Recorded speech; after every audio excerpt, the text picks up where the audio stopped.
KREM 2 News begins now. Thank you for joining us on KREM 2 Plus. I'm Tim Pham. This is your KREM 2 News Week in Review. Join us as we take a closer look at some of the biggest stories in the Inland Northwest this past week.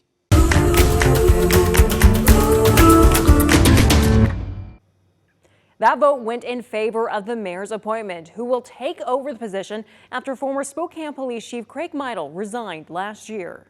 Resolution 2024-82 approving the appointment of Kevin Hall as the police chief for the Spokane Police Department. It did not take long for Spokane City Council to cast their votes. Prepare to vote. In a unanimous vote of all members attending, the council confirmed Kevin Hall to the position of Spokane Police Chief. Our police chief will be able to join us sooner than what we had anticipated, so we moved up his appointment process. Spokane Mayor Lisa Brown announced Hall as her candidate for the position last month. Hall comes to the Lilac City from the Tucson Police Department with more than 30 years of experience. The mayor's office says Hall helped expand Tucson's mental health support to include homeless outreach and substance use response teams.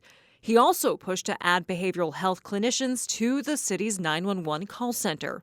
At a forum in June for people to meet the police chief finalists, one issue he believes is important to address is the screening process, particularly since each department can vary in what's accepted. What does your training curriculum look like? What does your field training officers look like? What do your sergeants look like? All of that has an impact on how that person's going to police and the accountability, the self-accountability they're going to have throughout the rest of their career. In an interview with KREM 2 after last month's announcement, Council member Paul Dillon said Hall will inherit obstacles such as skyrocketing fentanyl overdoses in the city.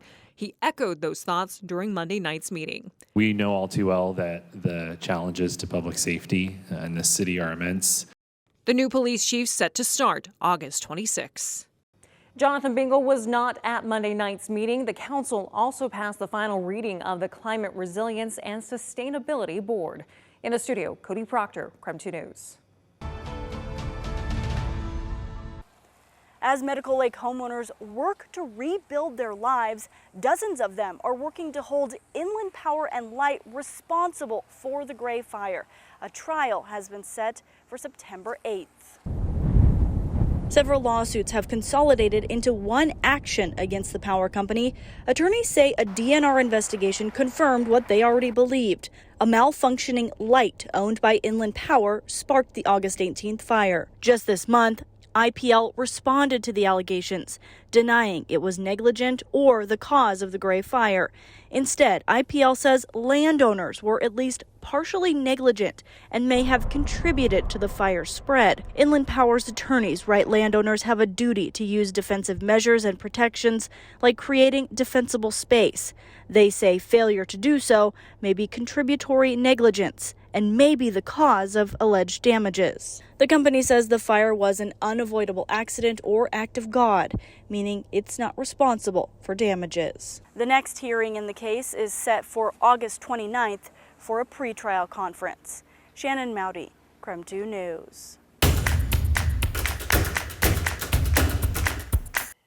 That snag relates to who will take over Councilmember Woody McEver's spot, since he will take over the mayor's position next month.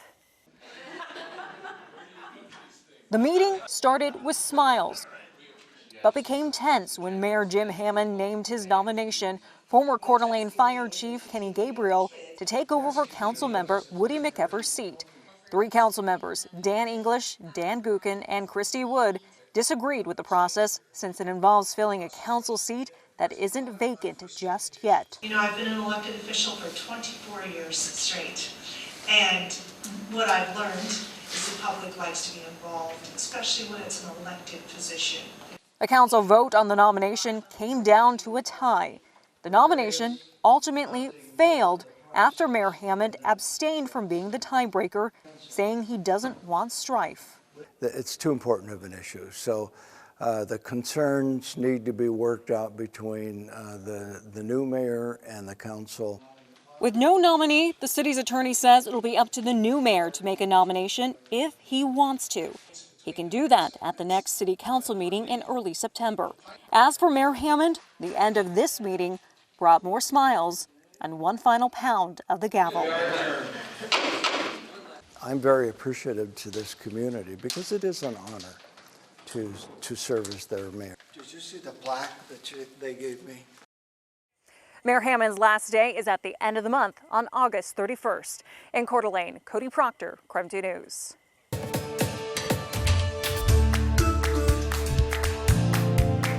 Lady Liberty has been a staple in the Sandpoint community for over 20 years, welcoming visitors here to City Beach. Now, for the next couple of weeks, she's going to be taking some well-deserved R&R. I know that I miss it, and so if I miss it, I imagine many other people miss it as well, and we hope for its quick return. The mystery of the missing Statue of Liberty has finally come to a conclusion. Sandpoint Mayor Jeremy Grimm says the statue was removed recently for repairs after a concerned community member brought an issue to his attention. He saw that she was kind of wobbling on her pedestal and was concerned that she could fall and hurt someone. Mayor Grimm says that the statue is made of aluminum, which means that over time it starts to see metal fatigue towards the base. So to fix this issue, the city is having a new metal base welded onto the statue, and while they're at it, they're going to give her a new paint job as well to make sure she is picture ready for community members like Ed Grambush. I really enjoy it. It's a big community draw for a lot of people. A lot of tourists love to get their picture taken in front of it. Since it was installed back in 2003, the Statue of Liberty has been taken in for repairs 3 times, which begs the question, is the city possibly thinking of relocating this iconic statue? No, I have no thoughts of moving Lady Liberty. This is a perfect place for Lady Liberty to stand, and no, it's just a matter of annual maintenance, multi-year maintenance, making sure that with the elements and the weather that she's held up to good repair and isn't a safety hazard. So it won't be long before Lady Liberty will once again safely rejoin the community here in Sandpoint. When they know the statue's there or they remember that it's there, they definitely want to go down and take a look at it before they jump off the end of the pier. City Beach maintenance crews tell me that it might take 4 to 8 weeks before we actually see Lady Liberty back out on that pier. In Sandpoint, Christian Garza, KREM 2 News. It's difficult to even fathom. Looking in there, it's how hot all those parts got. Fathom all of the loss. Yeah. A shop at Tom Turley's Logging and Timber Salvage caught fire. The same business that's been helping pick up after loss from wildfires like Columbia and last summer's Gray Fire. The Gray Road fire was sadness overload, dealing with all those people down there, and it kind of gives me a little taste of it. Tom Turley says he's sure the fire started with this fifth wheel, which he'd plugged in preparation to head to Kendrick this week to salvage pine from the Texas fire. Yeah, it was a 38-footer. It was nice. I was pretty proud of that. Only got to use it a couple times. Inside the shop was equipment, parts, and tools he inherited from his father. Maybe more than $250,000, he estimates. A total loss. Yeah. She got hot. Real hot. That's just hard to figure. Yeah, no insurance on that either. I was just going to do it here at the end of the week. And now, another salvage. This time, personal. Going to be quite the cleanup process and sift through. Shannon Mowdy. Pick out what I can. KREM 2 News. Junk the rest.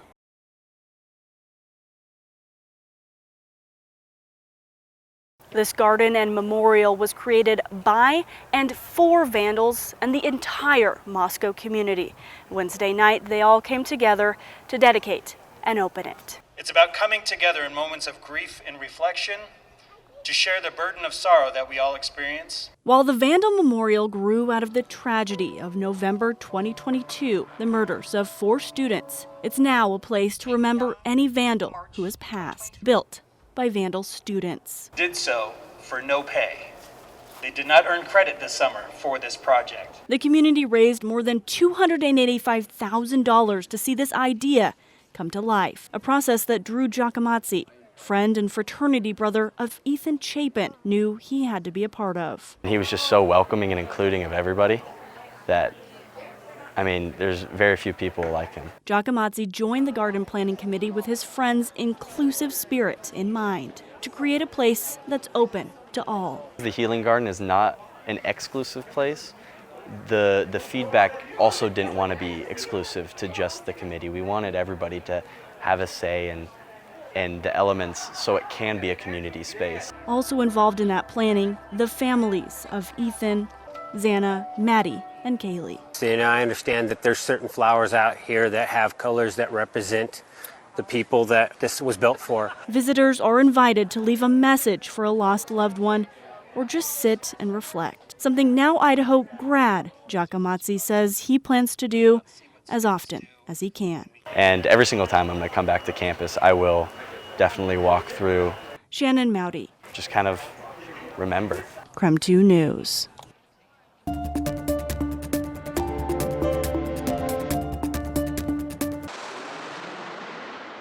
The most notable of Spokane's arson arrests happened this time last year. On the evening of August 3rd, Vicki Smith set multiple fires across Spokane.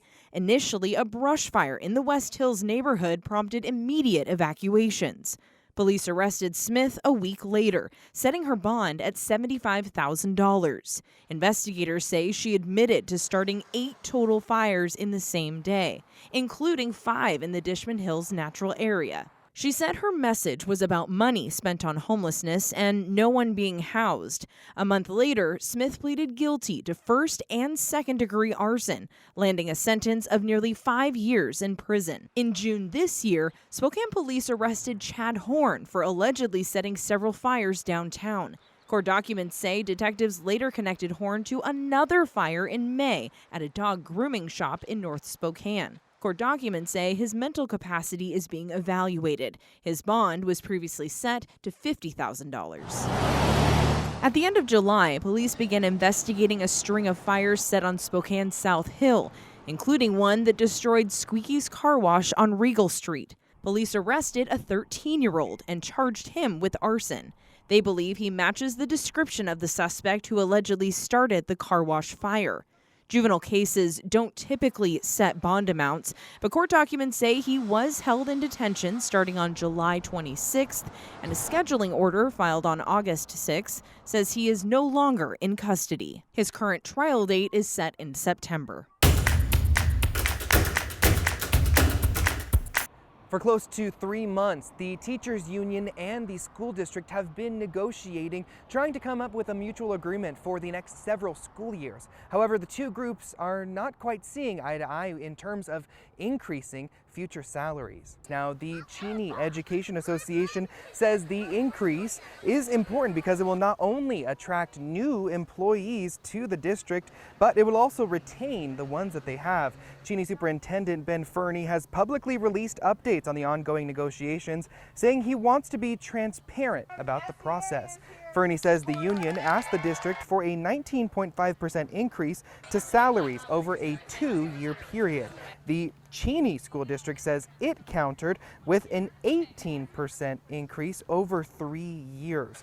Now, saying anything more would mean that some people would actually lose their jobs. We have crunched our numbers and we know that our ask is not going to cause anybody to have to lose their job. We are not going to have to cut programs. We are not going to have to cut instruction needs of the students. It was soon after that 96% of union members voted to authorize the potential strike. The union says to avoid the strike altogether, an agreement does need to be made by Monday, August 26th at 6 p.m. In Cheney, Christian Garza, KREM 2 News.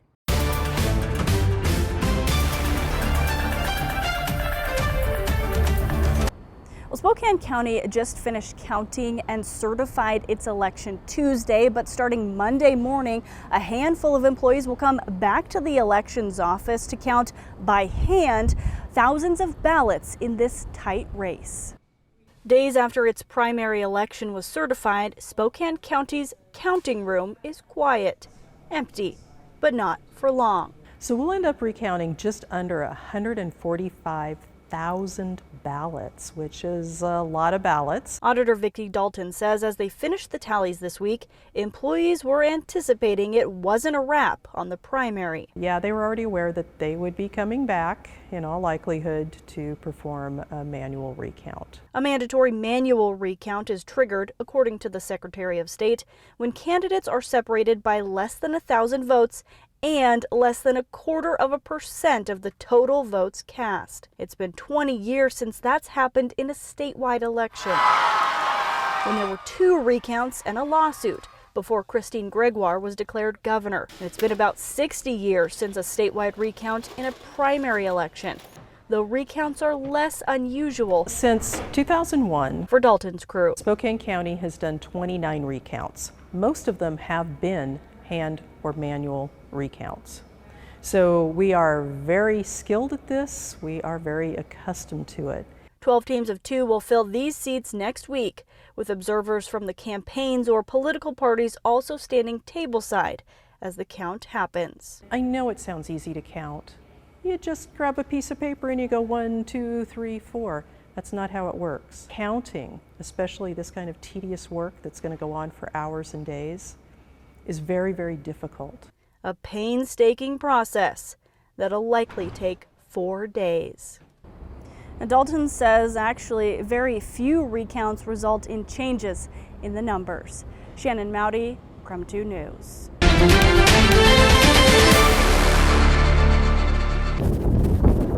Every step moves Lindy Markison forward. Movement is so special to me. Being an athlete is who she is. I got to the point with gymnastics where I was at a very high level. For me, it's one of the best ways to connect with myself and to ground myself in the world. In 2017, her world changed forever. On September 13th, 2017, I woke up and it was the 3rd day after getting back from my honeymoon with my husband, and I moved in with him in Sun Valley, and the timeline isn't put together yet, and I don't think it ever will. I had mechanical failure in my car. My front tire blew on a 2-lane highway and caused me to veer into oncoming traffic, and I was hit by a Ford F-350 hauling tobacco in a little Honda Accord. Lindy was severely hurt and was life-flighted to St. Alphonsus in Boise. She suffered a brain injury and had to have her leg amputated. They saved my life, and all the decisions they made were the right ones and were able to give me a second chance. A second chance, but a major setback. I was so disappointed that I was starting from zero again. I was starting from absolute zero. For years, Lindy had to relearn how to do a lot, including writing, walking, driving, and eventually running. Ooh, good recovery. I've gotten to the point where I've fully accepted what's happened, and it was just an event in my life. A year and a half after her accident, she's running to a new beat. I have a prosthetic leg, and so that is like a race car, and it has to be tuned up, dialed in, and it's a constant thing that you're tweaking. Lindy got connected with Parasport Spokane. We use sport as a catalyst for life, so we work with athletes on their athletic goals, no matter how big or small that they are. They saw beyond her disability and saw her ability. Drive, grit, determination, unwavering focus. It could go on for a while. She wants to work, she wants to learn, she has a growth mindset. A drive that propelled her to break barriers and records in the sport, as well as earn her spot on Team USA in the 2024 Paris Paralympics.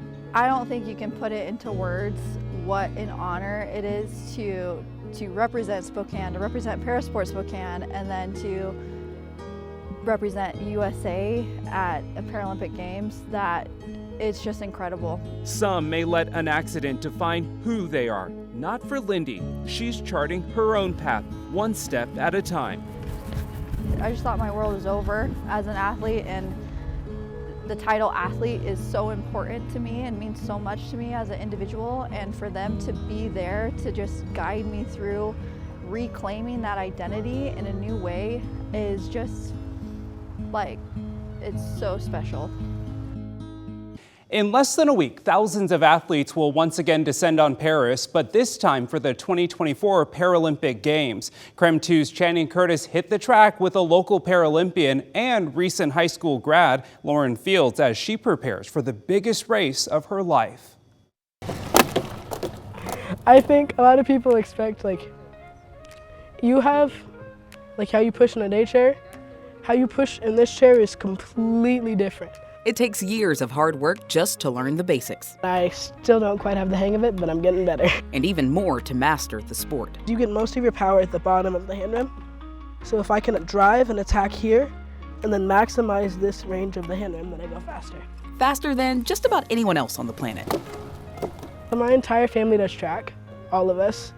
Our parents ran in college, half my cousins ran in college. It's the family sport. Placing second in the 100 and 800 meter races at the U.S. Paralympic trials. My qualifying time is my fastest time, which is my favorite way to say that. But it's 1974 for the 100 meter, and then for the 800 meter, it's 229.48. Lauren and her coach, Teresa Skinner, have their sights set on getting a medal at the Paralympic Games in Paris. Just to watch her grow and mature in so many different ways, not even just on the track, but off the track, just to watch her personality blossom. Skinner is also the executive director of Parasport Spokane and has been training Paralympians for more than 15 years. In 2008, one of the athletes that I started coaching made the team at 14 years old. She's still the youngest one to ever make the track and field team. And she made it in the 800 meters. Oh, and did I mention she's a member of the Team USA coaching staff?